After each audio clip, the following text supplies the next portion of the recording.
This is Chris Hansen. Chad doing Rip City Radio here. It's your favorite basketball player, Tyler Hansbrough. This is Jamie Hudson. This is TJ Houshmandzadeh. And I'm going to let y'all know something. Duke sucks and Duke will always suck. You're listening to It Just Makes Sense. It Just Makes Sense.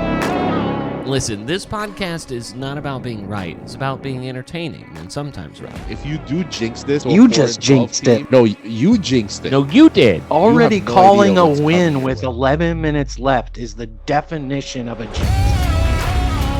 You could just see Sam Darnold every time he got sacked. It was like millions of dollars were coming out of his pockets, it felt like. He is being burned at the stake He is. Yeah. because he had a horrible 2 postseason games. I get it. I get it's the league. And he lost. Yeah. The guy didn't have any time. We're back. Clear eyes. Full heart! Can't lose. Play like a champion! I mean, it was foggy, so we couldn't see shit, but it's like, I can see why this view is fucking incredible, when it's clear. One of the best happy hours in Portland is Chart House. I did predict that it's a type of place where there's a lot of, regulars around the area that are older that go there, because that's mostly the demographic of who is there. Yeah, for sure. The olds and the bougies. Yeah, I'm just gonna go and have a dinner for $400. Yeah. Okay. Jesus. It's the type of restaurant where they ask you before you even start eating for whether or not you want the dessert, one as an upsell, and they go, ooh, it takes 45 minutes to make this, but also you're going to be so full by the end of it. There's just no way that you would ever think about ordering that.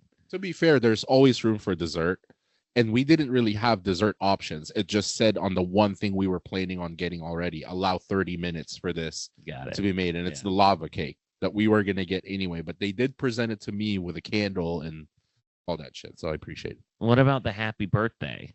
They sing. There was no singing. No, it was Too classy. yeah, it was not a Red Robin fucking atmosphere. Yeah. It was dim and classy. You've never been either, Pete? I've been one time for Okay. Valentine's Day a decade ago. Yeah, Maybe it's even fancy. longer than that. I think I was still with my high school girlfriend or a college girlfriend. So Lindsay and I have not gone. It's fucking fancy, bro. Yeah. Yeah, Those it's a things sweet will- spot. I love that you can go to a place where I was telling Ashley on our way home, you go to Portland City Grill or anywhere downtown. That's the type of place or location where you would appreciate valet parking, because parking is a nightmare downtown. The fact that there's parking spots open at Chart House, but there's still valet. It's a complimentary valet. I'm like, I could just pull in. They're like, oh, we got you. Just 5-star service. Yeah, every time I've gone there, you have to drive past open spots. You have to drive past the parking lot and then go pull up to the front so they can valet your car, which is nice, but totally unnecessary. I'm pretty sure, the only time they've ever been, I just parked. I'm like, oh, look, a spot.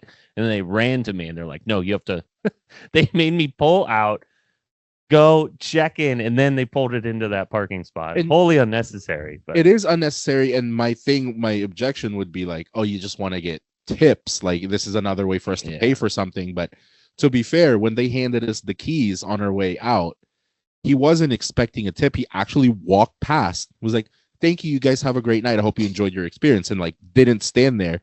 I had to actually walk up to him here's a $5. Right. Because they weren't expecting it. So that I appreciated. Well, shout out Chart House. Another place that does that, which is just very unnecessary too. Well, maybe I guess it is.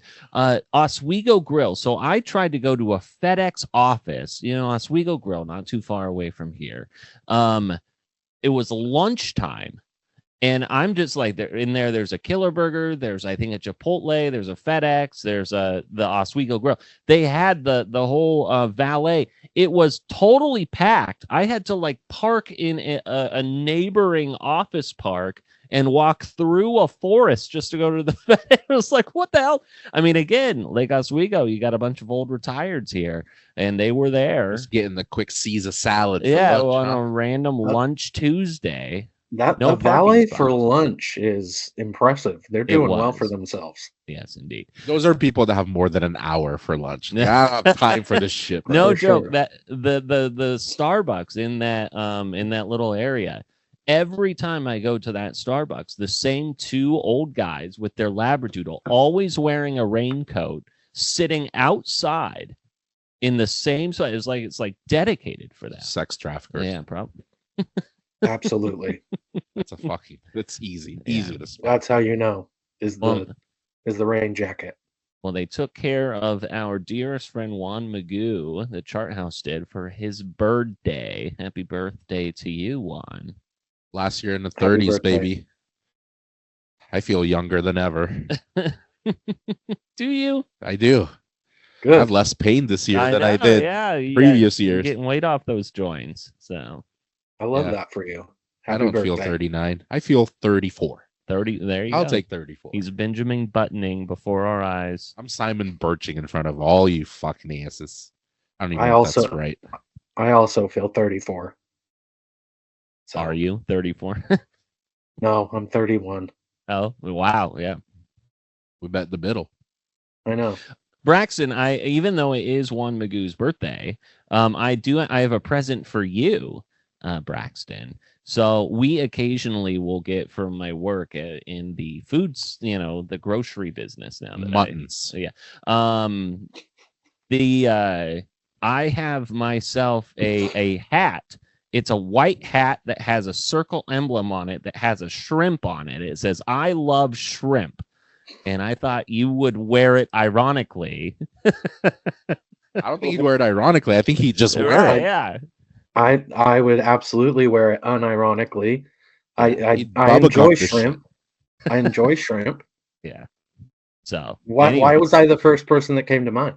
you're just a big hat guy. You love hats. Okay. He Uh, That's wears true. hats more often Yeah. than you. I saw it and I immediately thought of you and I snagged it. So I didn't know if there was like I don't know. I don't eat a ton of shrimp. I didn't know if there was a story behind it, but just No, the hat just- connection. just the hat connection, I thought that you would Okay. rock it very well. Okay, I'm getting back up to 50 hats here pretty quickly. Oh yeah. Yeah, I know. don't look into the hat design. I mean, he could get you a gay hat. It's not because you're gay. It's just because you're a hat guy, dude. I was just wondering, just Yeah. seeing if there was more to it, but I'm very We'll get you a appreciative. gay Thank hat, you. bro. Don't Yeah, worry about it. We'll get you. Thank you. That's really what Um, I was trying to get at. So for Juan's birthday, we went to bowling. I bowled a 156. I bowled you guys out of the water. Dude, I scored a 68. All right. I sucked Yeah. bad. That was the most uninvested round of bowling I've ever participated in. Oh my gosh, I was all in it, as you guys knew, as you guys saw. So I was enjoying what the kids had. yeah. I was rolling my ball. I was bowling in the lane with the bumpers, and I was rolling it through that little slide. Yeah. I was like, maybe I'll do better doing it this way. Yeah, I was just hungry and I was keeping near the food. And it had been a minute since you had probably seen everyone, so it was nice to That's true. acquaint yourself with your friends again. So That's true. um, It did. It felt like I was meeting you guys all for the first time. It was wonderful. my 5-year-old going on 6-year-old son Brody, he does occasionally wants to use the little ramp thing, but also wants to just go up and fulling Yeah. it. No, he wanted Which is nothing to do with the slide. Terrifying, because you don't know at what Brody- point he's gonna let go of it. Brody basically said a few times where I was like, dude, it's your turn. He goes, okay. Walks up there. And I put this, and then like the slide's there, and then he moves it away. He goes, I don't want nothing to do with that. I'm rolling this shit out. Weak ass shit, but I love that he was he's a big enough kid, unlike the other kids that were there, but he was he was cocking the ball back with both hands. it was a sight to see. Fucking two-hand all the way back with the momentum and fucking tossing it there. Yeah, because a previous time he has taken it and it is he threw it way late and it went into someone else's lane. So Happens to the best of us, though. You got to learn the hard that's way. True. Any sport where you can eat nachos, sign me up. That's how I got good. So, dude, the amount of ketchup I shoved into those holes, purposely didn't wipe my hands. It was great. Yeah, exactly. So after bowling, we went to Mitchell and Saron's house. Before everyone got there, their son Hugo fell down every one of the stairs from their upper level, and he just like barrel rolled down the stairs to the very bottom. First, he kind of went like face first, and then it turned into a barrel roll. So I was very worried the night was going to end right away with him going to the emergency room. But, babies are drunk adults. And so essentially he was very loose, and it was like more, I guess, kind of like shocking than it was hurtful to him. So yeah, you just react differently, like, oh, you did it. Nice. Yeah, but was he freaking out? Oh yeah, and it was like he needed like an ice pack. It was like kind of a ceremonial ice pack. It didn't necessarily do much to him, but I was the first one to him. I saw it in slow motion. Mitchell had just gone to the bathroom, and I was like, saw it like right as it was about to happen. I couldn't do nothing to it. And if I put myself in the way, I probably would have, like, he may have hit my leg and then we both would have gotten hurt. So it's probably better that he just went all the way. So he was good. Grabbed his fishing pole. Good to go. Yeah. Like nothing happened. Kid loves fishing pole. But the biggest thing that came out of that night, outside of, when my wife gets drunk, what's the thing that she always says? I'm a little tipsy, so I'm going to ask this question. It's just like, you can just ask the question. Yeah. Hey, don't blow past. Shout out to the Revols, mostly to Zoe, because they did get me like a thing of cupcakes. That's true. That was pretty cool. That was sweet. Yes, very kind. But Jesse, we're in the kitchen, and he's talking there with, I think, me, you, Mitchell. I think there's a bunch of guys. It was a handful of us. And Jesse looks at Mitch and he says something to the effect of, oh, you guys, if you guys applied, you guys would definitely get into SoHo House. Okay.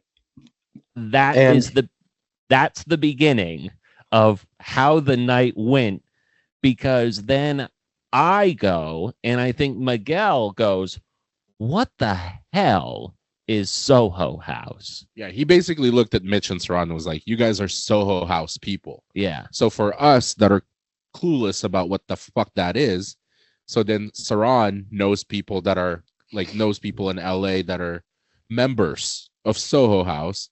She then explained that it's basically like an inclusive membership where they have one in each big city that attracts like creatives and artistic people, where it's like a country club where you are basically paying a monthly premium to be able to go to a restaurant and have dinner at the SoHo House.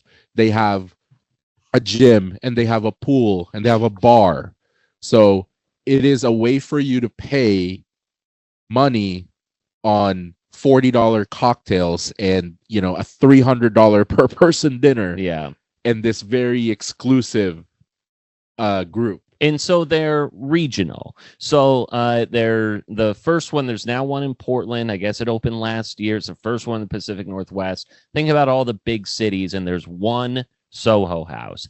And I guess for people who are local who know this, I think that an apt comparison would be something like a younger person's Mac Club, where there is a restaurant, there's a gym, there's meeting places, and this is like for the younger people. And for people who are in like the fashion or apparel, Nike is a big, Adidas big here in the Portland area, tech spaces, startups, anything like that.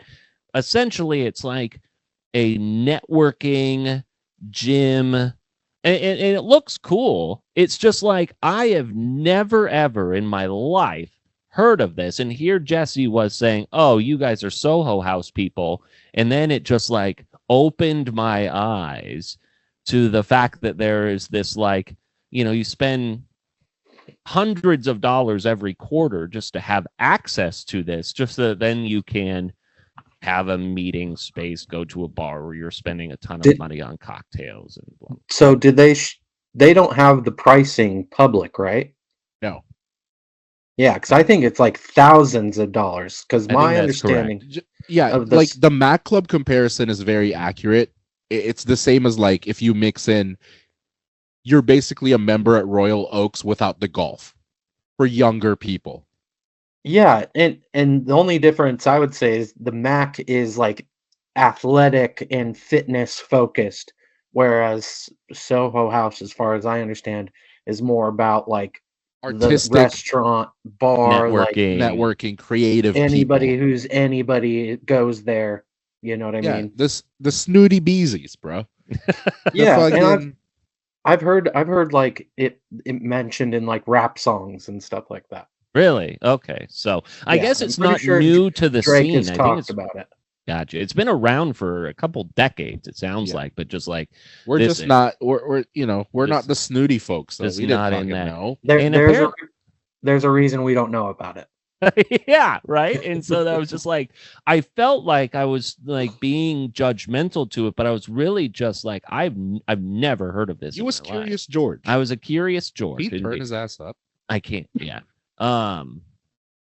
And so the other thing that was interesting is that apparently there's like an e-commerce platform too, where they sell a bunch of either white labeled or whatever stuff that's like not on market or stuff that they have within their Soho houses that you can like buy, that type of thing.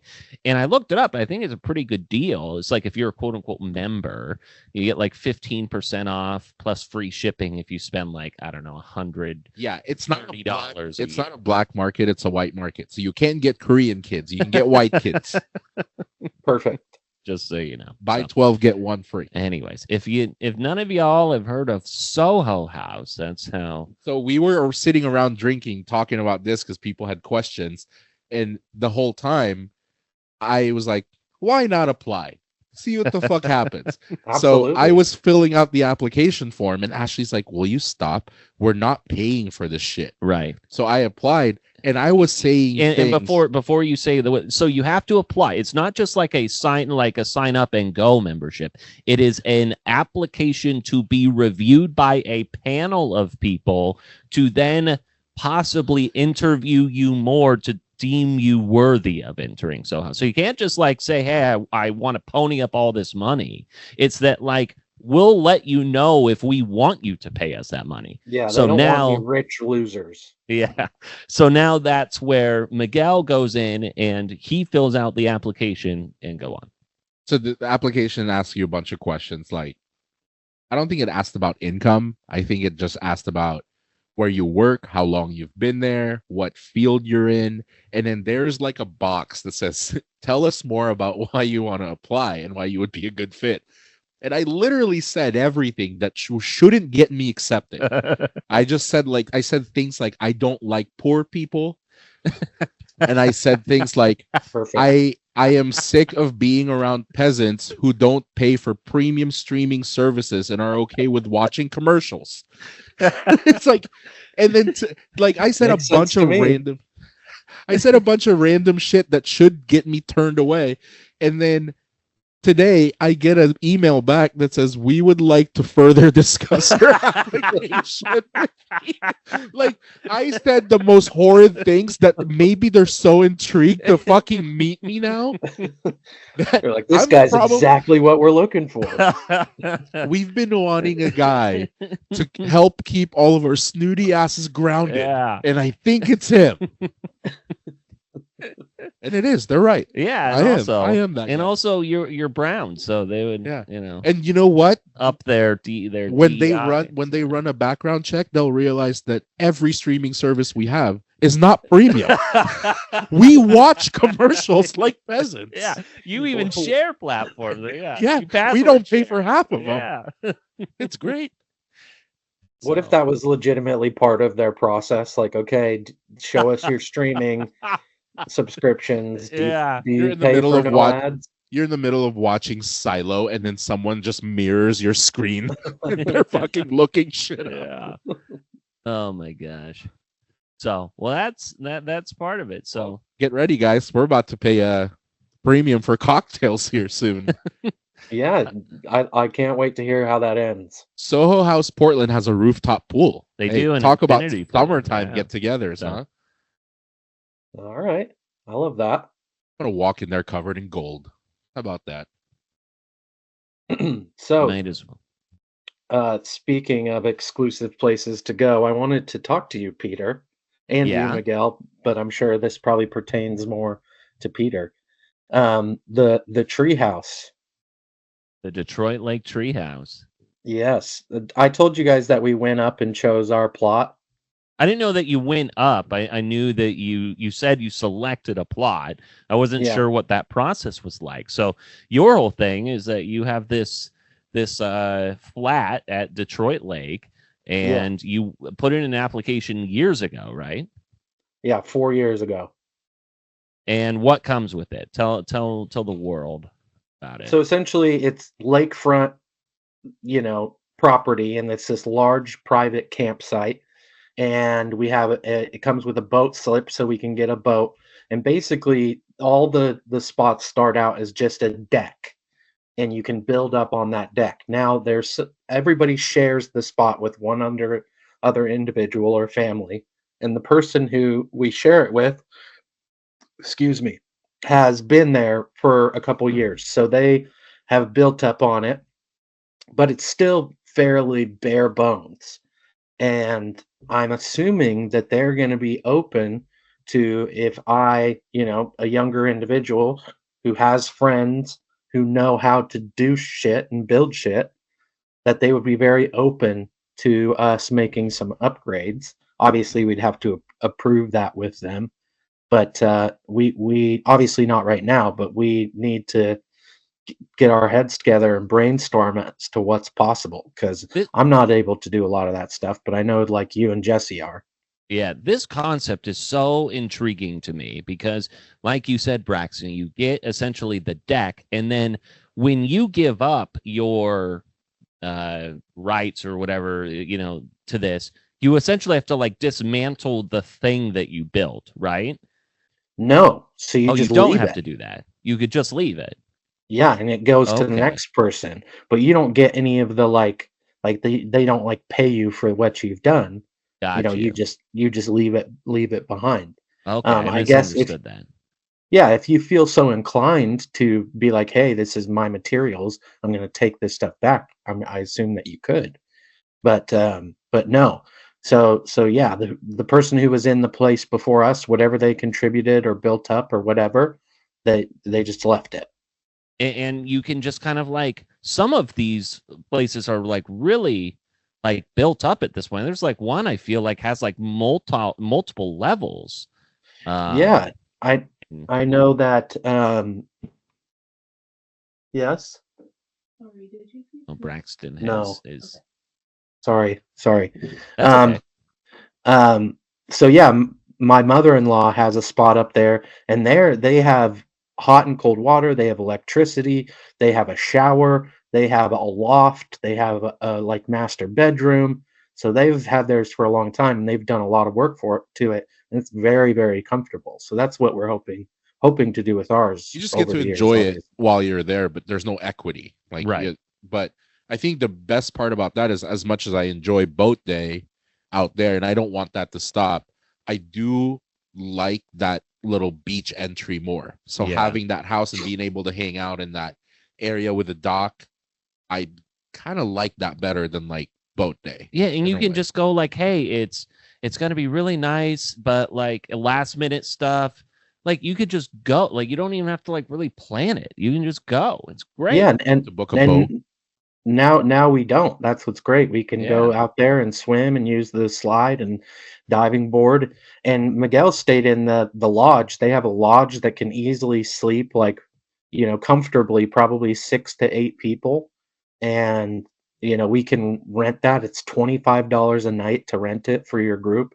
So not bad at all. It's going to be really, really awesome over probably the next several years to take the kids and friends and everything like that. I'm super pumped.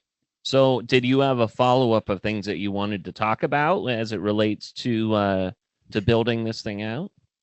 Well, just like what's the best that we could do with that a space to like, can we add built-ins for like shelving or some kind of like Murphy bed or what's the best way to make that space comfortable where we can Sure. have people come and hang out. So I don't know. Yeah, no, I'll do you have pictures? No, I don't. It was very, very rainy when we went. Yeah.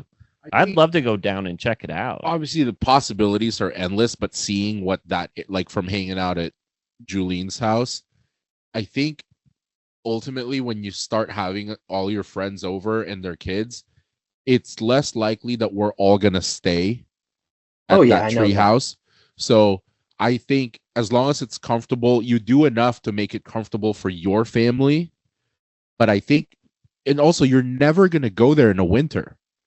So Yeah. the focus should be like what's outside. Like one of the best things we did with Julien is just sat around the fire. Yeah. Is having a fire pit or a solo stove where we have chairs around, or you build benches or whatever. Yeah. Because we're most likely either going to go home or stay at the lodge. Yeah, for sure. 30 feet away. So it's not. I don't think you need to do so much to like build this to a multi-level thing, as long as it's comfortable for you guys and there's running water and all that stuff. Yeah, But you got the outside stuff, though, that's where we're probably going to spend most of our time. grills, all that. Yeah. Yeah, and I totally agree. And the actual space itself is not that big. It's smaller than Julien's, Miguel, and I know you've been there. So yeah, I was thinking the same thing. Like, how can we make this efficient to have me and Jara sleep here? But then the outside, right below, it's like the it's like on top of a hill, and then behind our structure, there's this big grass area where there's a fire pit, and there's space to like put a tent. But doing something else down there, for people to hang out comfortably would be awesome. But yeah, when the spring comes around, we'll take a trip out there and take a look at it and see what we can do. I'm stoked. Oh my God. I would go there like I mean, I know it's yours, but I want to abuse my ability to go there. Well, The we'll lodge is figure it pretty out. sick, dude. The lodge is cool. Yeah, it's awesome. And yeah, especially now that we live in Salem, it's an hour drive for us. So Right. it's Yeah. So real simple. nice. Yeah, it's not even a day trip there. Just like, oh, I'm gonna run up there and go work on it for a while or whatever it is. Yeah, It's absolutely. just like a quick jaunt. So Yep. but Lots of grilling, lots of smoking. Oh and yeah, I I'm might have to get a new smoker and then take the Traeger out there. Oh, snap. Yeah, that's true. I'm sure that you're also already like, it's going to be a few years probably before you realize it. But the memories that you and Quentin and Jared are going to be able to share there is just like, I grew up every year going to Detroit Lake for camping. And so, like, I can only imagine with that spot, the memories that you guys are going to create. So that's really cool. You don't Yeah, have to. I You don't have to agree. get on a wait list on getting swim lessons. You teach your kid how to swim in the fucking lake. We're tossing him in. Yeah. Throw them on in. So Yeah, absolutely. throwing them into the fire, just like Watch out for that shark, dude. you guys want to start NFL or you guys want to start college? We have I feel like we should talk about the Edmonton Oilers for the NHL first. Maybe we should. I agree. I do think, why don't we start in the NFL this past weekend? We will, I guess, maybe go in reverse order. So where you had on Saturday, and I want to give the floor to to Juan Magoo here to be able to talk about how great Justin Herbert performed in that matchup versus the Houston Texans.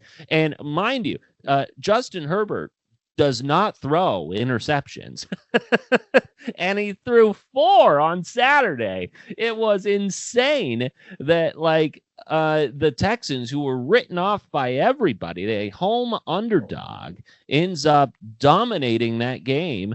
Some bulletin board material in which I think Rex Ryan or someone on ESPN was saying, oh, this is the Chargers bye week and everything like that. But man, the Texans absolutely took it to Jim Harbaugh, Justin Herbert, and they're using Chargers. the same rust excuse for an Oregon quarterback. Bye week killed us. God damn it. I mean, you feed me grapes. Tell me I was right again. It's really annoying. It doesn't it's the same energy you bring into I saw some article that's like, oh, bring the same energy for Lamar, right? If he doesn't make it. Sure. And I don't disagree with that. That's not to look out for Herbert, but it's the same thing. It's the same point I've been trying to make. If Lamar doesn't make it to the Super Bowl, yeah, you're a 2-time MVP, possibly 3. You are a great individual player. Herbert is a great individual quarterback, but the reason we view Patrick Mahomes the way we do is because he doesn't kill everyone in stats. He just finds a way to fucking win. Yeah. It's the same way you view Brady. It's the same way you viewed, I mean, not always but like Drew Brees. That it's wins. You making it to the playoffs is one step. I have an appreciation for people that make it to the postseason. Yeah.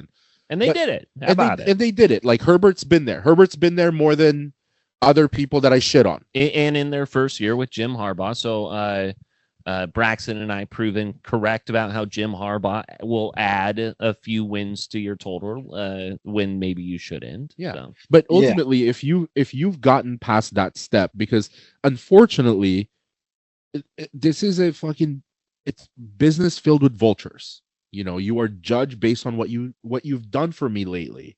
And once you've gotten past the step of making it to the postseason, now we recognize you as somebody making it to the postseason fairly regularly. You have to start doing something with that. Now you got to get past it.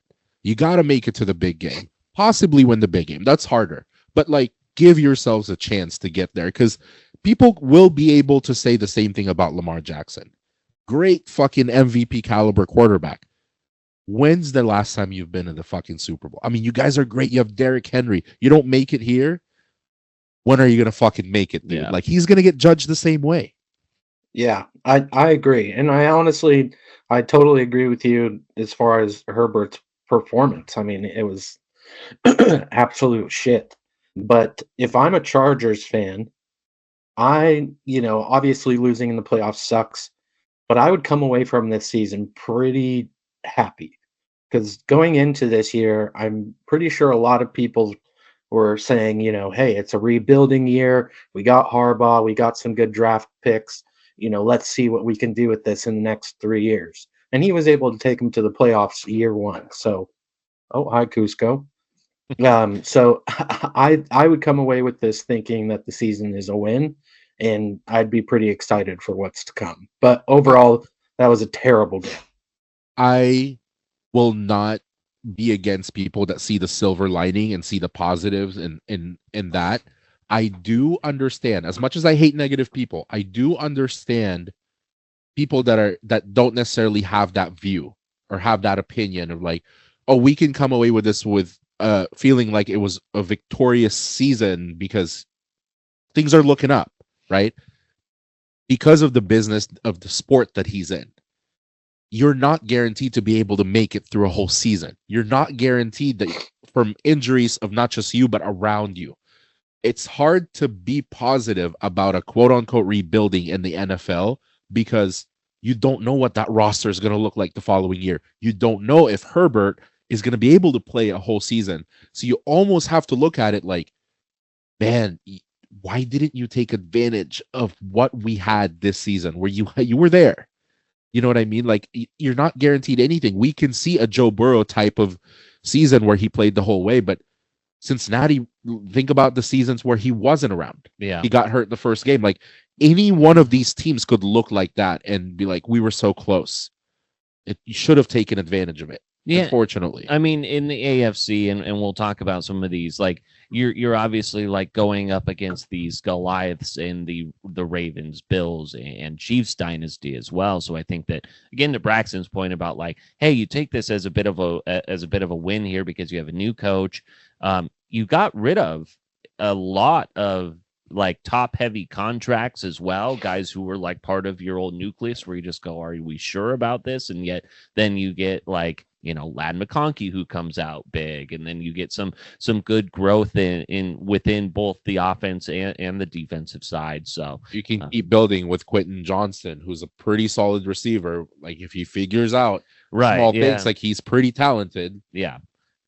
But so the Texans move on, and we'll talk about that matchup here shortly. Then you had the Ravens, which, obviously they were heavily favored. They took care of business. Russell Wilson doesn't play terribly, but I mean, like, still you get the Ravens who just kind of I wouldn't say easily, but they handled that game. And then afterwards, George Pickens was asked like, hey, with all of these things, like, did you see anything where you think the offense can work out? And he just goes, nah. And so I'm curious if, like, despite all of that, and I would say that the Steelers overperformed this year, leading the division for most, or at least a greater part of the season. Is Russell Wilson one and done? Well, they signed a vet quarterback today. Like it's not even news. It's such a weird signing. It's like Skylar Thompson or whatever. Oh, interesting. Yeah. I know you could do that. Yeah, they signed a veteran quarterback today. And it was like, is that what you needed right now? Like you have Justin Fields, you have Russell Wilson. Like what? I didn't know that like you could still sign guys if you weren't on It was like a free agent. The point? Interesting. It was some free agent dude. I don't even know where he's from. He's like college, but he was in Miami's roster, and they signed him today. I was like, of all the signings you could do during the postseason, you sign another quarterback. Yeah. It was just weird. Well, they won't need him this upcoming week. But the Ravens, anything to take away from that game? It felt pretty just chalk, right? It was like how that was going to go. Yeah, I think the Ravens came out and just did exactly what they needed to do. They handled business. I don't think it was really anything superb or extra to take away from it. I think they just did what they needed to do, which is a good sign.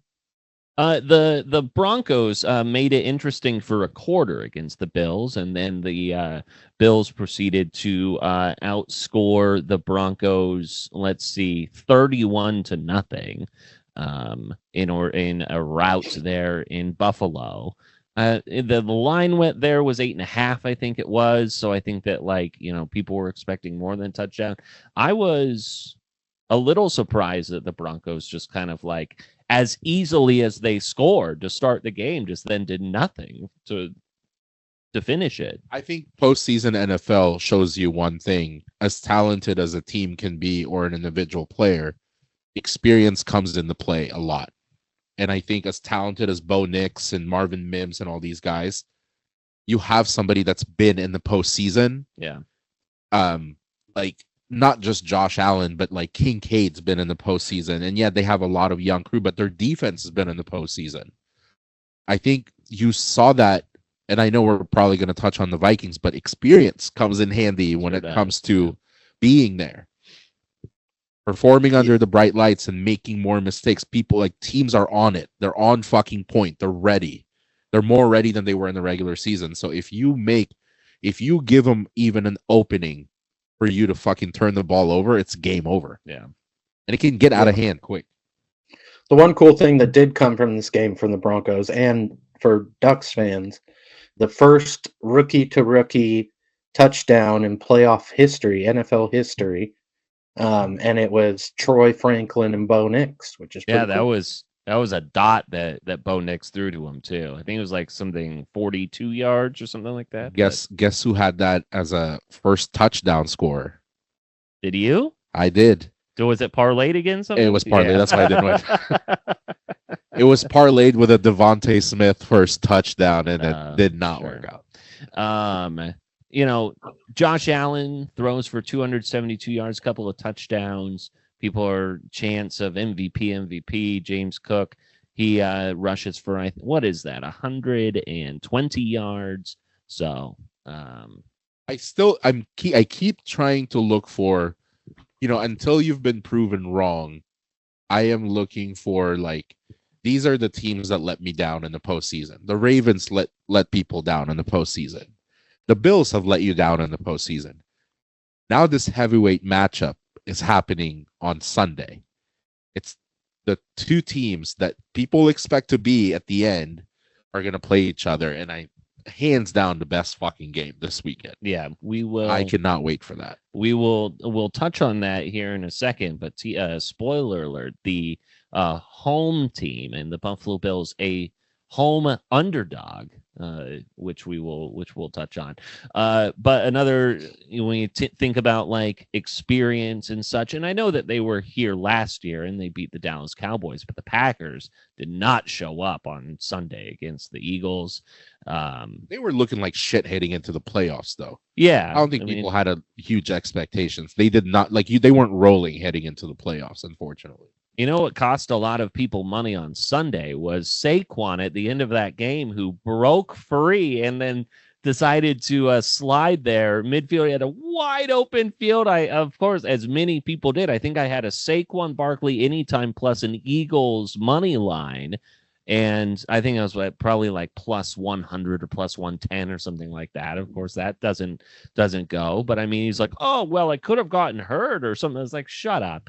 To think that the DraftKings or whomever's not in the bag of these teams. It's hard to overlook sometimes when you had that opportunity to just make a lot of people. When you're a degenerate, you can't help but put on the tinfoil hat when that shit doesn't hit, brother. It's all their fault.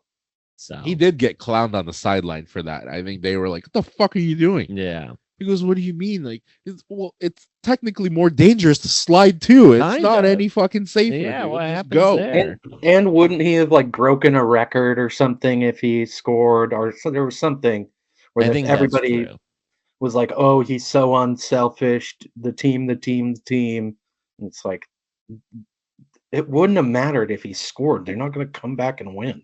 Right. Give me that $20. It would have been nice. Well, hopefully he scores next week. It would have been nice. And then, obviously the game of the weekend, which was the Commanders and Buccaneers, just an incredible doink to the divisional round with the Commanders, where you get, right as time expires. God, what an amazing game. I feel bad for the Buccaneers because you're rooting for Baker, and Mike Evans in that cast of characters, but to see the Commanders win that game under those circumstances was really fun.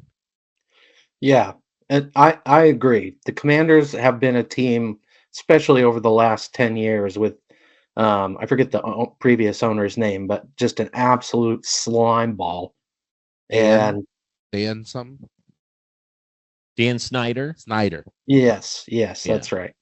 And, just everything around that organization with the name change, and there was issues with their stadium and all that kind of shit. Still issues with the stadium. But, but for a while they were under the microscope of being kind of the joke of the NFL. Sure. And, to have that turnaround is kind of cool to watch.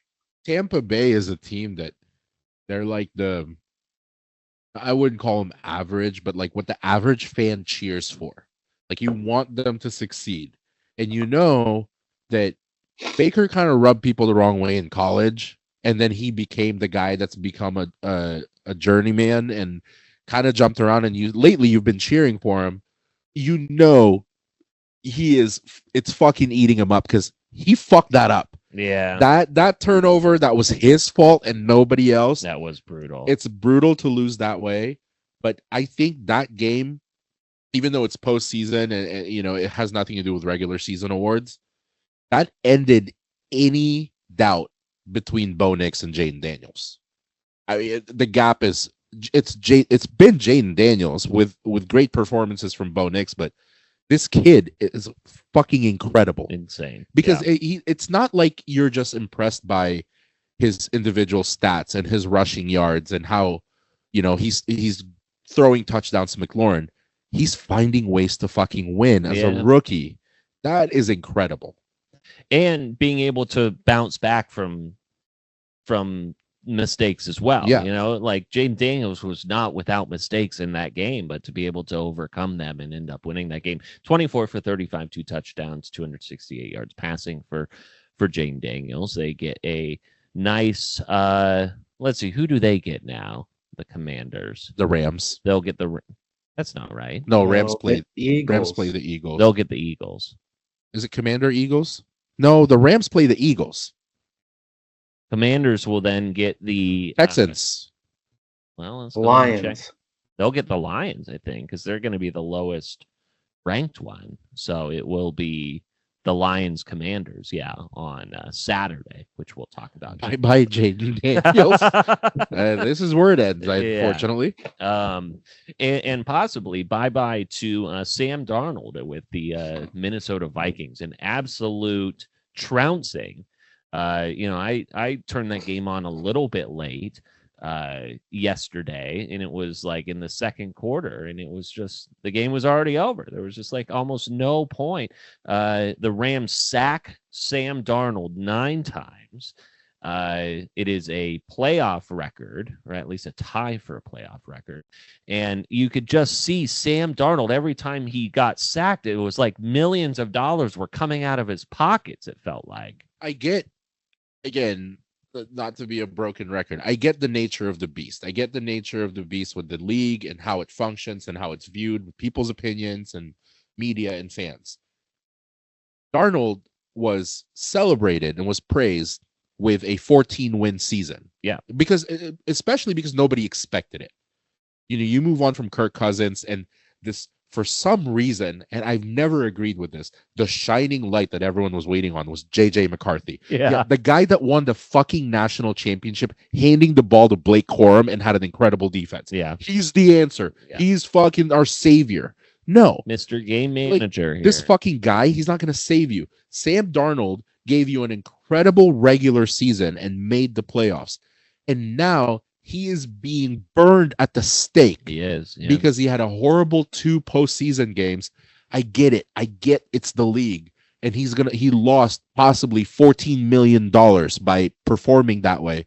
But why aren't we questioning the same line that's protected him in the regular season that gave up 9 fucking sacks? Yeah. The guy didn't have any time. And I get I will always vouch for the linemen because they don't get celebrated and they don't get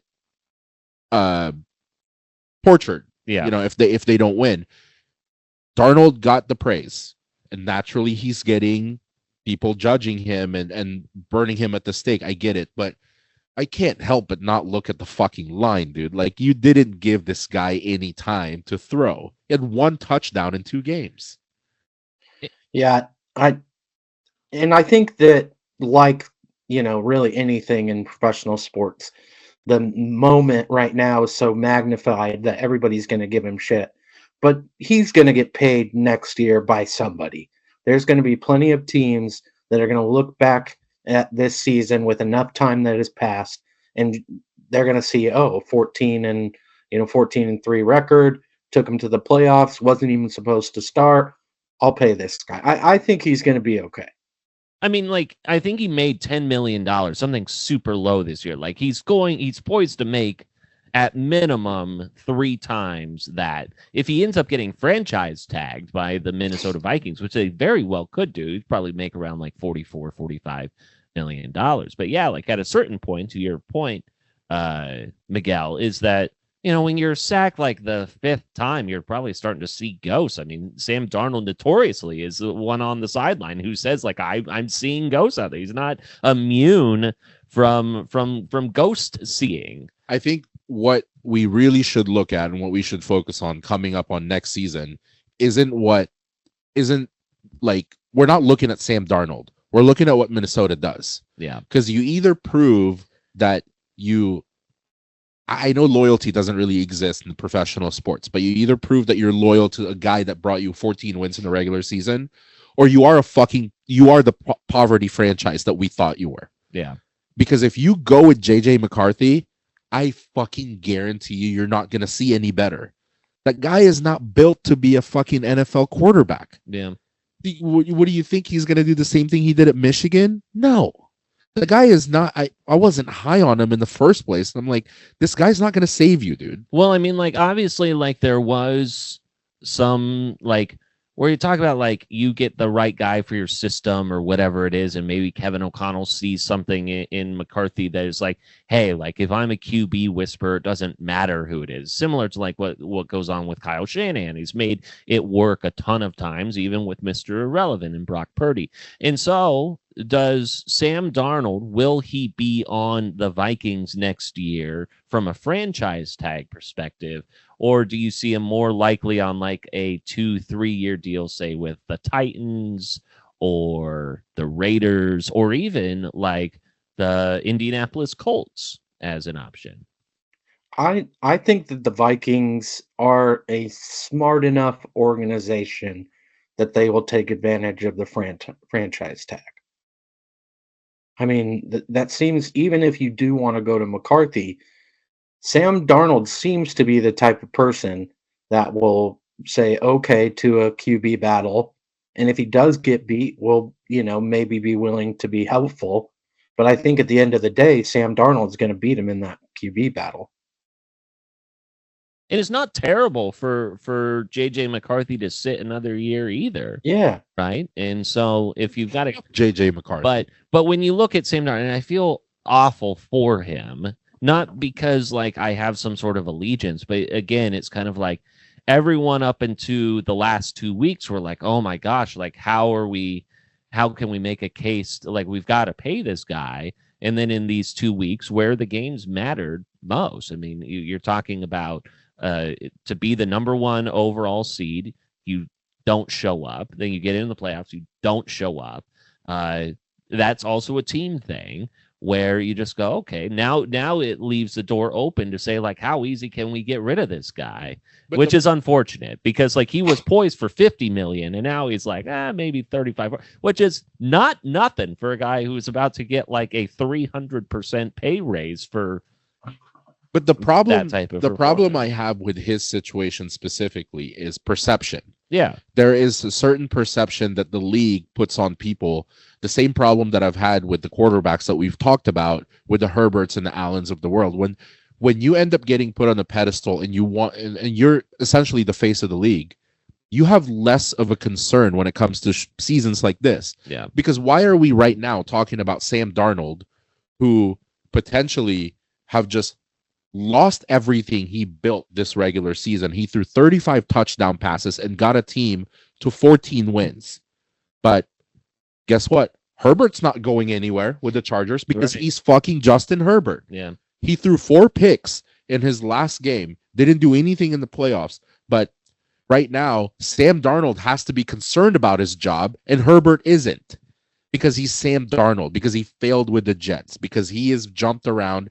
But the same way that now Baker used to deal with that, but now I feel like Tampa Bay has a pretty good hold, and like Baker's our guy. Yeah.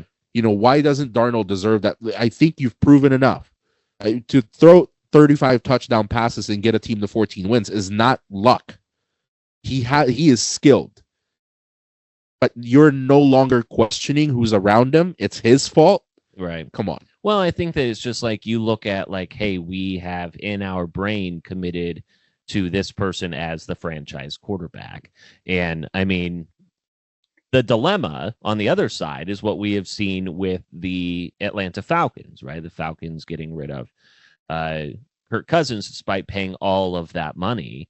And it's possible that if the Vikings want to take any sort of like, precedent from that they would throw the franchise tag. Braxton, I tend to agree with you that the franchise tag is what's going to end up happening, and that then you don't end up in a situation where you're saying, hey, I'm going to pay this guy 3 years, $100 million, where you might be able to have this guy as an insurance. Maybe JJ McCarthy still needs another little bit of time. Now you've got a guy at kind of a reasonable amount, maybe like 5 to 7 million more than maybe the going rate, but that's just like the premium that you pay for the option of having him just for that year. With Atlanta, though, I know this is it's different, but with Atlanta, they were getting judged a lot by paying Kirk Cousins all this money and then drafting Penix Jr. Right. And it almost seems like, well, Kirk has had enough successful seasons with Minnesota. Let's take him. He could lead us. We have enough talent around him. And they get Kirk, and then draft day comes, and they're like, it's almost like a buyer's remorse. Yeah. And then technically they were not proven wrong, because I don't know if you saw the 2 games that Penix played. You string a bunch of those games together, that guy's stats would be up there with Jaden Daniels and Bo Nix. I mean, he played fucking incredible. Yeah. He might good. Be the guy. He might be the guy. They just had buyer's remorse with spending that much fucking money on Kirk. Yeah. Yeah. We'll see. There's some rumblings of Kirk Cousins to the Browns. Oh, sure. Right. Yeah. Well, because Deshaun Watson tears or ruptures his Achilles again, which is insane. It's just like he's going to not be on the team. This guy, again, guaranteed $230 million. Tears his Achilles again. He's not going to play all of next year, too. Well, no female masseuse wants to massage Deshaun anymore, so he's getting way rougher, a lot less, rub and tugs. So a lot less treatment. It's hurting him. That's pretty wild. I almost forgot about that. What a freaking situation that the Browns talk about a poverty franchise. Yeah. They are the poverty's franchise. Fucking dumpster fire. Let's just recycle a bunch of fucking quarterbacks. Yeah, that nobody wants anymore. Did you see the mayor got a petition signed? The mayor of Cleveland got a petition signed to get the owners out of Cleveland. There was just this approval to have this new stadium built that's like outside of, the Cleveland city limits, and by the ownership group, and like the city is pissed. So the mayor is like coming after the ownership. So it's civil war in Cleveland. No surprises old school there. ownership too, right? It's been the same people. Yeah, and I think that there's like this old law, and I think this, and maybe this is what you're referencing, Braxton, is that like there's this very vague law that it's basically like you have to sell the team if you try and want to build outside of like the Cleveland city limits. And so there's this whole infighting thing where it's like the Browns want to try and get a new stadium out in the suburbs, but now it's creating this infighting where the mayor's like, you can't leave. There's law that says you can't, or you have to sell the team. You want to know who the answer would be for the Browns? LeBron James, baby. That's true. The savior of Cleveland as a fucking city. Yeah. LeBron James will save the Browns. People don't talk about that enough. No, they don't. The bow on the Vikings Rams game. I mean, we're all talking about Sam Darnold today. Rams had an excellent game plan and they dominated. They're healthy. They're looking great. I did fully expect the Rams to win. Yeah. I kind of saw that one coming, but either way, they played great. Such a weird circumstance to be in too, where they're playing that game in Arizona, which then there's so many Vikings fans. Obviously, everyone knows about the wildfires in Los Angeles, which caused the relocation there. Such a weird circumstance for that game to happen there. The only reason people weren't looking at the Rams like they do the Eagles or the Lions or anyone is because they had a bad first half of the season because they didn't have anyone. And then when they got everybody back, they started rolling. Yeah. I mean, that was a good team. That wasn't a team that I was going to lose to the Vikings or any top tier team. But also shout out to the Cardinals owner, making the Glendale Stadium like a Rams home, fucking painting I mean, that's got to be that's a division rival. Yeah. Painting the end zone with the Rams and making it feel like they're in LA and bringing fucking Warren G to perform. That's pretty cool. Yeah. That's class act. Obviously awful circumstances what's happening in Los Angeles. So But if we look at the divisional round, Chiefs now will host the Texans, an 8-point favorite with a 41.5 over under, relatively low. So maybe they're thinking that the Chiefs, which have not scored over 30 points, they don't score a ton. I don't think they've scored over 28, 29 points this entire year. And Chiefs defense in the postseason, Yeah. CJ Stroud's going to have a fucking nightmare. How do you guys see this one going? I don't think that's too low. I kind of see this being like a weird, like 19-14 game or something like that. I see it like 27-9. Like really 27. Like I think the Texans will get 3 field goals out of it, and the Chiefs get 3 tugs and a field goal. I tend to agree. Yeah. I think that the Chiefs are going to let it be closer than it should be. Postseason, Pat Mahomes? What are you, nuts? Yeah. Because you know what? Like, watching the last few years of, the last few years of the Chiefs, but then the last couple years of the Texans, D'Amico Ryan likes to rush on the edge, on the outside. So what they're going to do is they're going to rush Patrick Mahomes and push him to the middle.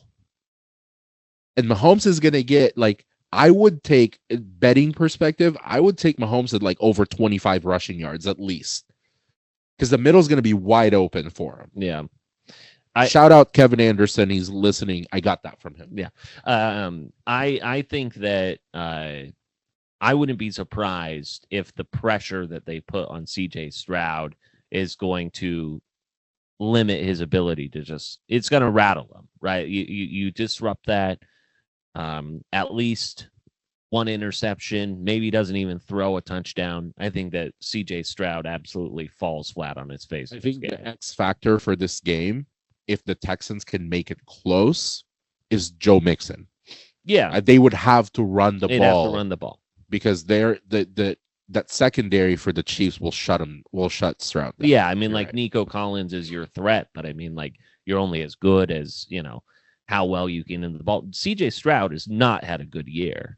And if you hate the Chiefs, you hate them even more right now because they seem to have as many injuries as they get in the regular season. They seem to get 1 or 2 people back that like roll and have momentum going into the postseason. And Hollywood Brown is that guy. Getting him back and having another option for Mahomes to throw to, because now who do you have to pay attention to? Now you have Pacheco and Hunt. Pacheco hasn't had a good game since he's been back. I get it. But you still have to be worried about him. Now you have Worthy, Hopkins, Kelsey, 3 more tight ends that get the ball a lot. And then you have Hollywood Brown. Yeah. I mean, fuck, man. Like, what are you going to do? I can't tell you. 25 degrees and partly sunny will be the temperature there at Arrowhead Stadium. So quite the chilly atmosphere. You don't have to worry about that, though, with the Lions and Commanders. Quite the opposite game when you look at the over-under. 55.5 is your over-under between the Commanders and Lions, with the Lions what is on here is that 9.5 point favorite over the Commanders. Obviously a dome, so weather not a factor. Hammering the under is not fun, but these postseason games are all unders.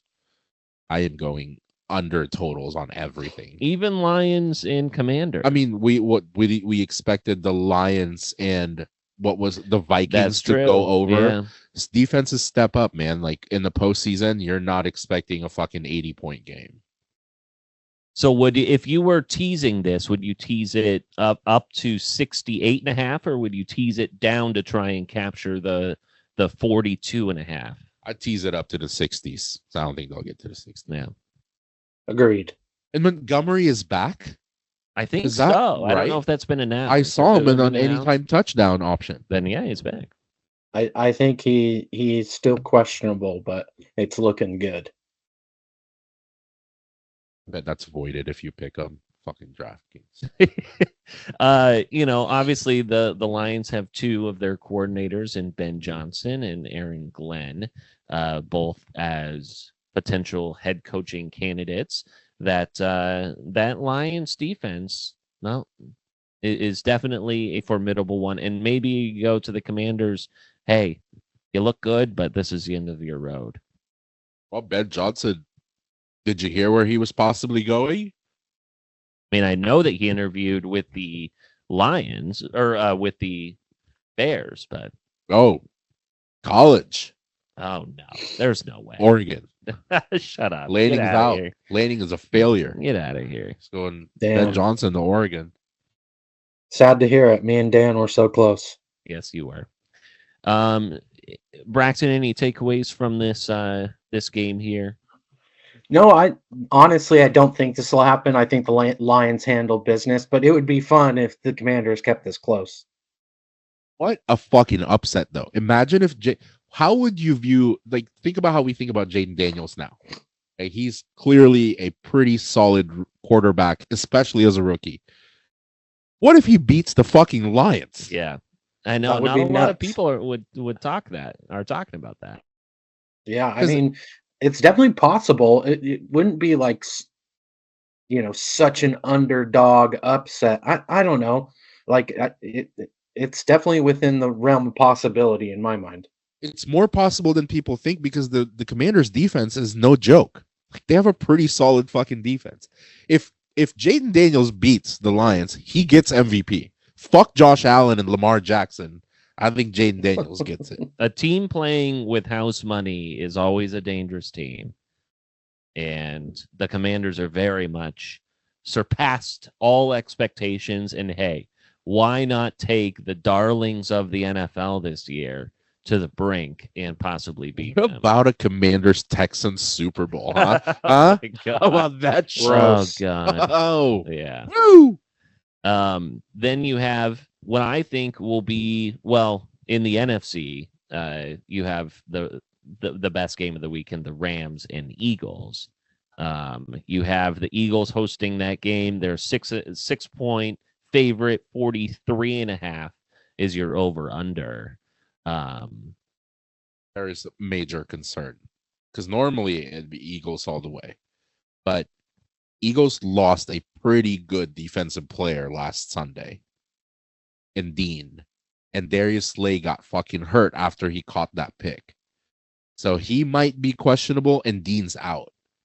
That's two major pieces to your defense. Yeah, the Eagles are like one of those teams where very much you just wouldn't be surprised that they don't bring their A game. For whatever reason, they're just kind of one of those ones where you just go, I mean, we saw it last year, right? And I wonder what will end up happening in the long-term future, but it would be the least shocking of any of the losses this weekend to see the Eagles go down. I don't disagree because they do seem to be the team to let you down, but the two pieces, the two X factors are Saquon and Kellen Moore. I feel like having Kellen Moore calling plays and Saquon being there would kind of offset any of the dumb shit they did the last two seasons. Yeah, and we'll talk about Kellen Moore here in a second as it relates to the Dallas Cowboys opening. But Braxton, your thoughts on this game? No, I tend to agree. It surprises me that the spread is that much, because I do think that the Rams can keep this close. But as long as the Eagles come out and play their game, they should win this one. The Rams aren't going to make it easy by any means, but the Eagles should win. Yeah. And then you have the game of the weekend, which is Bills Ravens. The Ravens, now it's been bet down a 0.5 point. Baltimore a 1-point favorite at Buffalo. Obviously, we saw another 150-plus yard performance from Derrick Henry last year. You have three MVP players going up against each other, too, on Baltimore side with Lamar Jackson and Derrick Henry. Then you have Josh Allen. I suppose this is the week that Josh Allen can kind of prove something to you on, Miguel. Yeah, I mean, beating the Ravens. Well, this also doesn't. MVP is a regular season thing, so this doesn't decide. It wouldn't, no. Right? But, I mean, you beat a rolling Ravens team. That says a lot.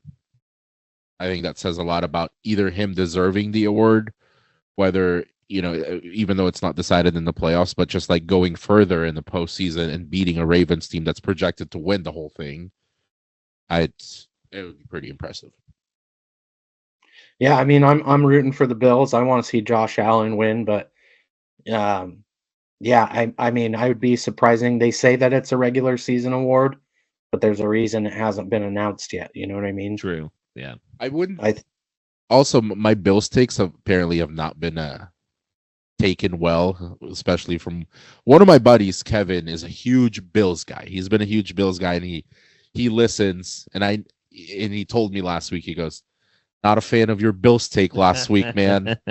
He's like, "I might have to call in." I'm like, "I would love for it. Like if they beat the Ravens, I might have to call in and give you my 2 cents." I'm like, that'd be fine. If I had to pick though, and it's less about my disdain for Josh Allen, it's more about I would have to pick the Ravens because I don't want Lamar to be in a position to be the 2 or possibly 3-time MVP that doesn't accomplish anything as far as team wins.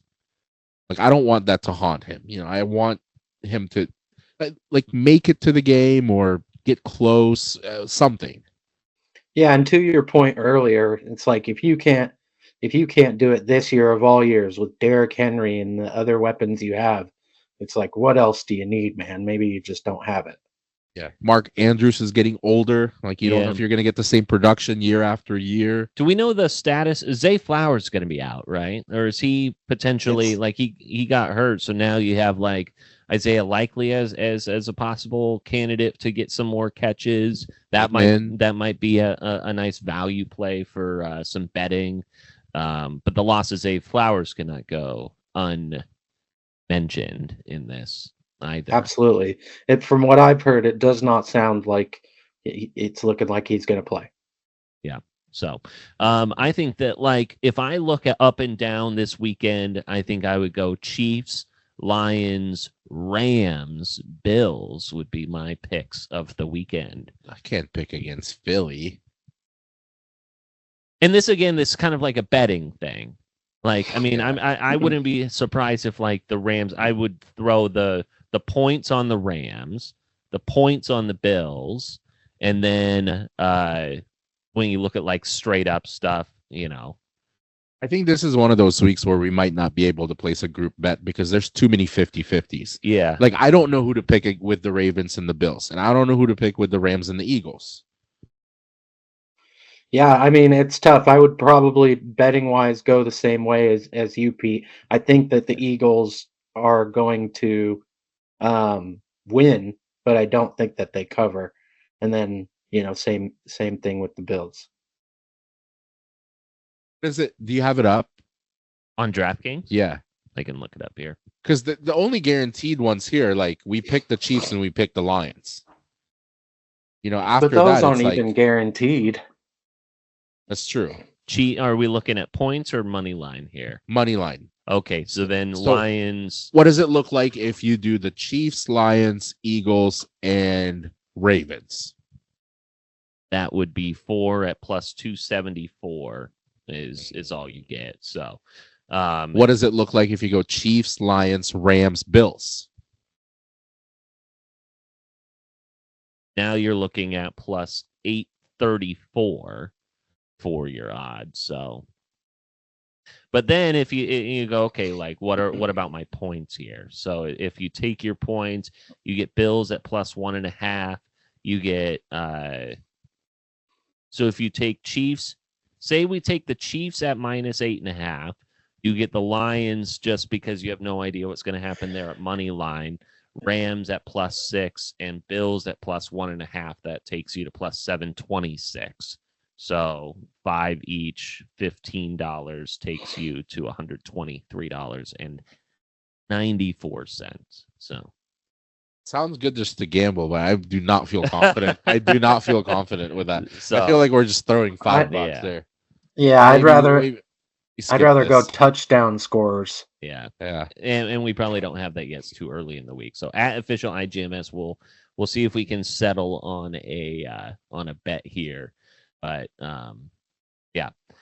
Let's see. So before we get to college and preview the college football playoff championship. I want to talk about the Dallas Cowboys now, parting ways, maybe amicably, mutually, whatever, with Mike McCarthy. Seems quite late when this has been like one of those deals where, you could have done this Black Monday, all of a sudden, hey, now the Cowboys got an opening. Luckily for Mike McCarthy, it's still relatively early in the process where he can interview for all but the Patriots job, which, that was going to Mike Vrabel no matter what. It's Jerry Jones, man. It's still not Dak. Dak still isn't the problem. Yeah. It's the fucking carousel of coaches. It's still not. Move on from Dak. You can't. You just paid him. You just paid it. You owe him $220 million. The mayor of Cleveland also has to petition Jerry Jones to not be the owner of Dallas anymore. Yeah. How about that? Double down. So, and how this goes is that they met, they went through their stuff, and it sounds like, they just reached an impasse where Mike McCarthy has the option. They either bring him back for another year, they look for an extension, and maybe you don't have that sort of leverage considering you're coming off of this year. I wonder if Mike McCarthy said, "Let me go." I think that that's probably the most likely scenario. And it got me thinking about what's happening with Chip Kelly right now at Ohio State. Chip Kelly was a head coach at UCLA. They're about to go into the Big Ten.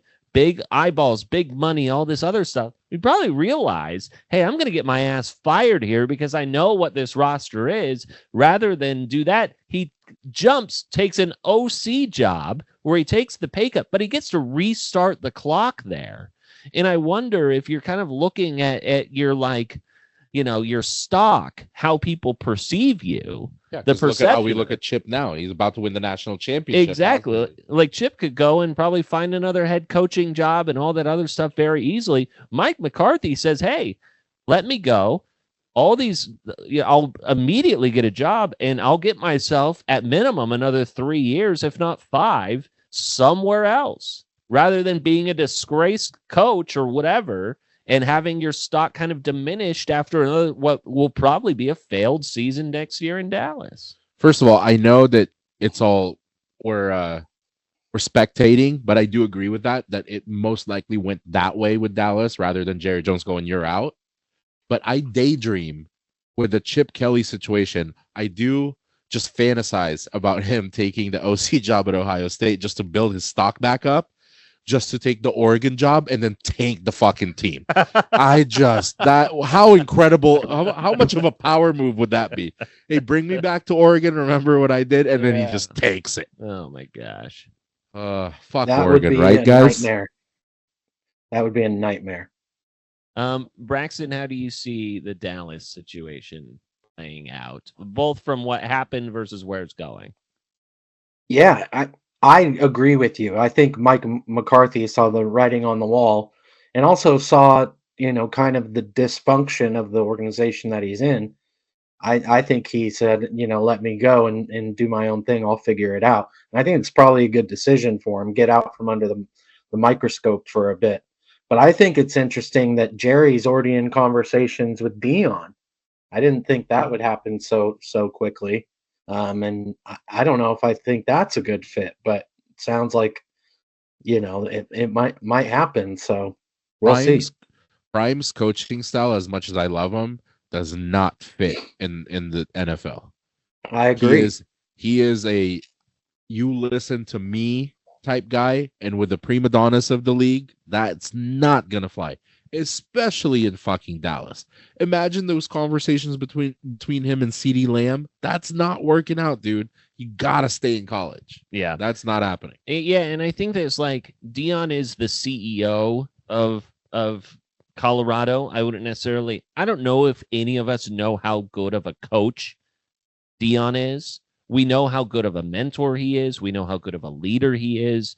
Like, we see that once you get into the game side of things, like how much is he managing that versus like being the vocal person on the sidelines do that versus like, okay, my offensive coordinator's doing this, defensive, my Warren Sapps of the world are now coaching with me, all of that. So I don't necessarily know how it would translate. I think that it's a good, it's a great PR play. I mean, like you get Deion who's there with Jerry Jones. He's the Cowboys head coach. Like, gosh, it's an everyday. And for a guy who loves publicity, both bad and good, Jerry Jones loves that you're talking about him today, even though the publicity's not good. Well, first of all, if there's a franchise in the NFL that is not craving for more publicity, it's Dallas. They have it year in and year out.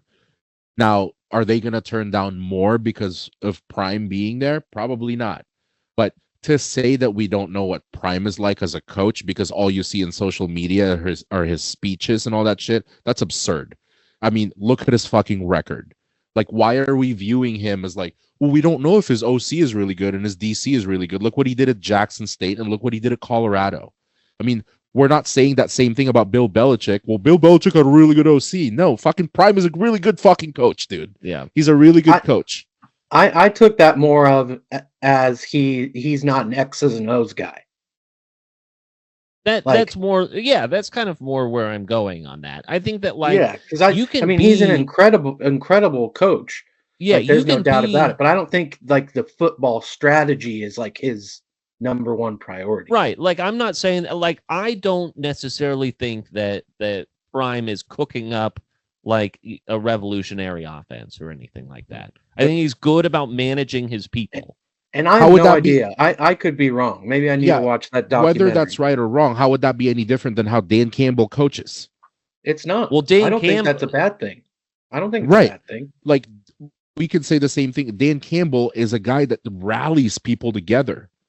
Ben Johnson is the X's and O's guy. Yeah. Dan Campbell is the guy that is going to give you a fucking Billy Bob Thornton Friday Night Lights speech and get you fucking running through a wall. So we see that it works with Dan Campbell. I think there's so it could work there with Deion. So I think that it is a good, it's a possibly nuclear sort of situation, but the tremendous upside is there. The Kellen Moore is a big name. He used to be offensive coordinator there with the Cowboys. Apparently the Jones family loves Kellen Moore. He's doing great stuff with the Eagles right now. So the possibility of him going back there and all of that, I wouldn't be surprised. Here's one name that I have no idea if it would, I don't know the contract situation. I'm talking out of my ass on this one, but for whatever reason, the name Sean McVay keeps coming into my brain, and it's based off of nothing, but it feels like it's like, okay, this guy is a great media presence. He clearly knows offense, and it feels like in a way he might be able to charm Jerry Jones into not fucking things up, but I have no idea. I'm sure there's absolutely a non-starter. I don't see how you could happening. be a fucking, you're viewed as a great coach in the NFL, and why you would want the Dallas job. Yeah. And outside of money, because why would you want to work under Jerry Jones? And that's the thing. So Troy Aikman said this last night before the Monday Night Football game, which was that he didn't think that the Cowboys job was a, quote, desirable job. What do you Correct. think? Absolutely. It's a prestigious job, but it's not a desirable job. It is. What it gives you is it gives you probably more money than other franchises because they're willing to pay and they're the franchise that can afford it. It gives you a lot of exposure. But there's also a big downside to that because that exposure, if you fail, could kill you. I mean, all eyes are on Dallas every year, no matter how they do. I mean, it's a fucking they're a clown show. And Jerry Jones, and he's absolutely correct. What makes it an undesirable job is the owner. I wouldn't want to work with him.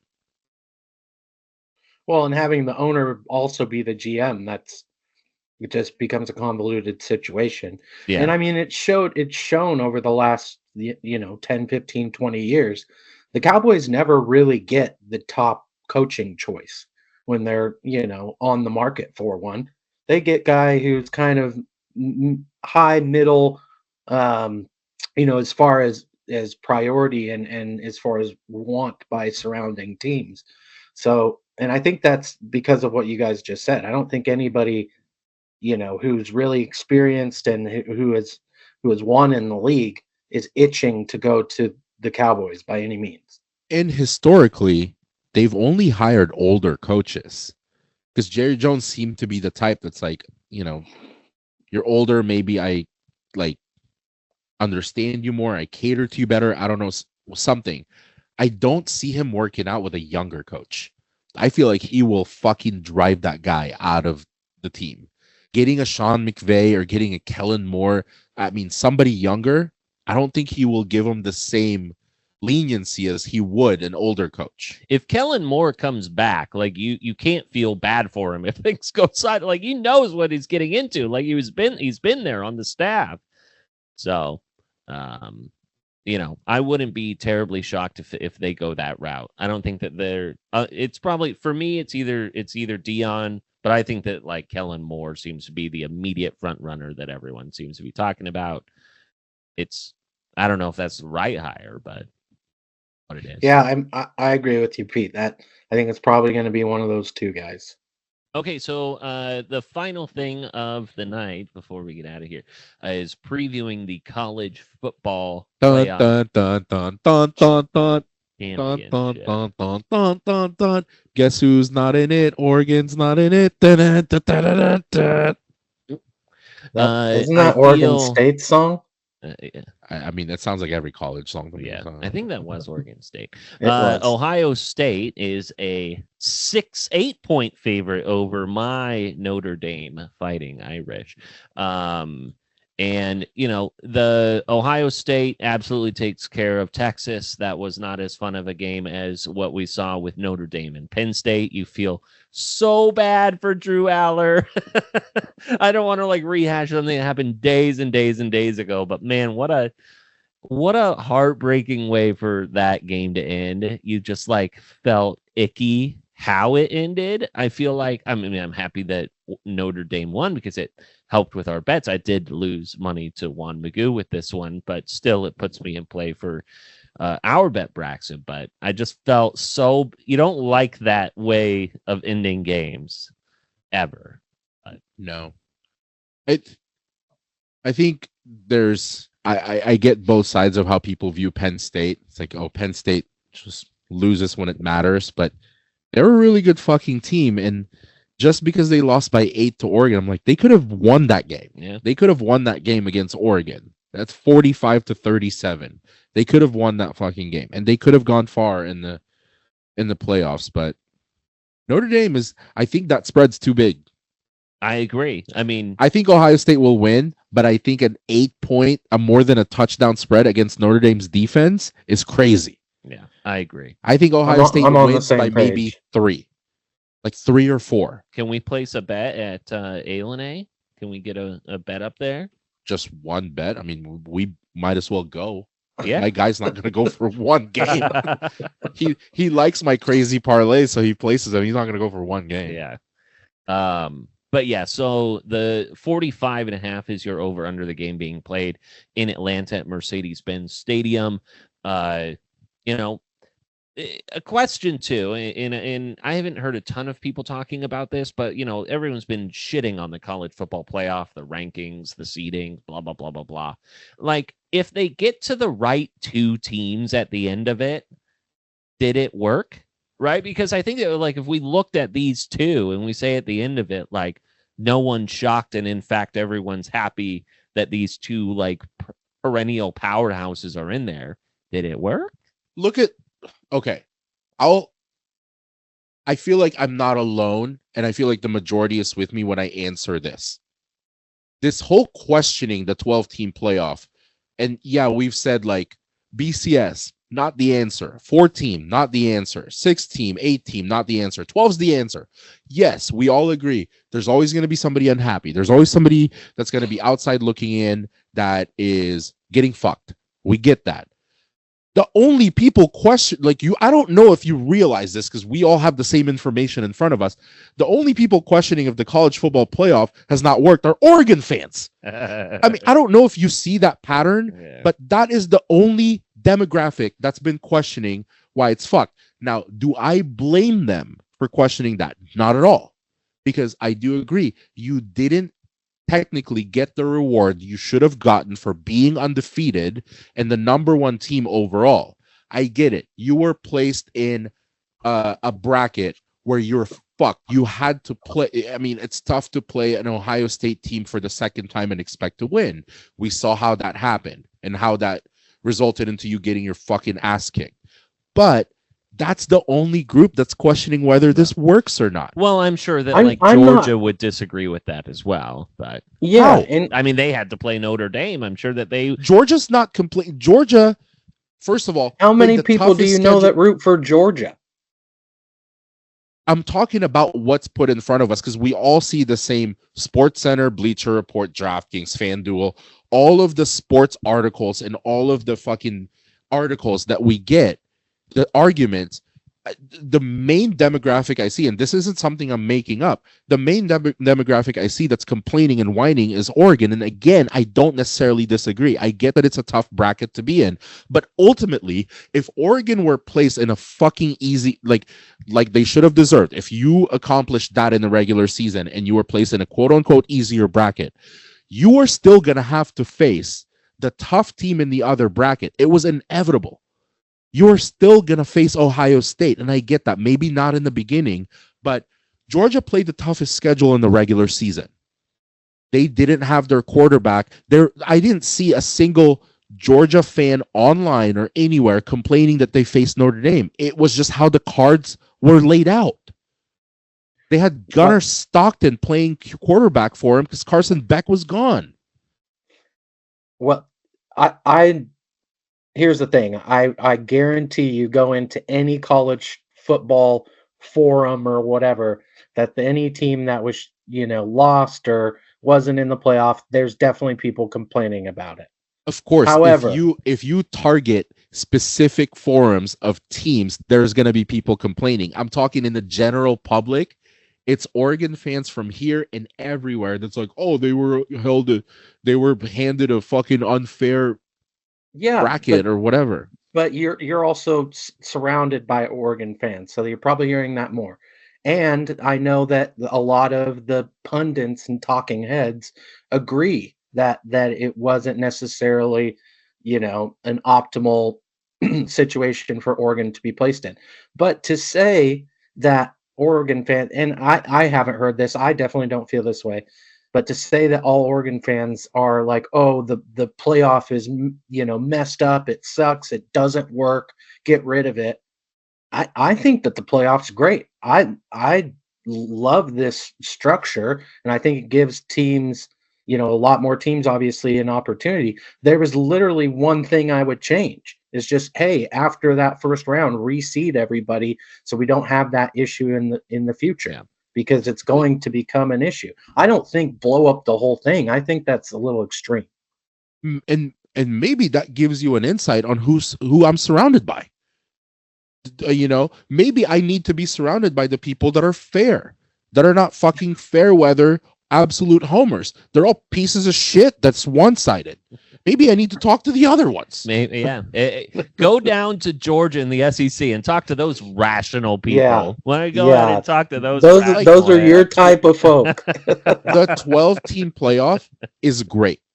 I think it is. Yeah. No matter where you fall in the bracket when it starts, I think it forces you to prove if you belong there. Look at Indiana. Indiana had to play the two teams that were in the championship coming up.